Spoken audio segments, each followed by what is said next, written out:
Konkolaatattii alaabaa adda bilisummaa Oromoo hodhitan kan fakkaata walirraa barannaa jechuudha. YouTube chaayinaalii keenyallee subscribe godha. YouTube chaayinaal nama na kirneeni ወይ ደግሞ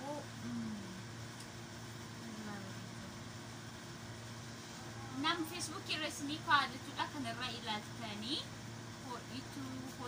hodhachuu dandeessu. Akkasitodha mas keessa baastanii jechuudha. Akkasitti godhame. Alaabaa adda bilisummaa Oromoo jechuudha. Okay, ammoo alaabaa abbaa gadaa sinii qophiidha yoo kana jechuudha. Kira. Wow. Mashallah jedhama akkuma argitanii mashallah kaashan harka kona nukumnis mashallah jechuu qabdanii jechuudha. Gosa mucaan koomboon bu'aa mucaa goradheen jira rabbiin siifaa guddisu jedha. Mucaan koon bu'aa yeroo hiritti qabu yeroo inni rafutti yeroo inni haasa'utti sifiraa kana hodhaa jechuudha. Sinii galee ijoollee takataataa hojii Facebookii hojjala kan jirtan murtii keessanii.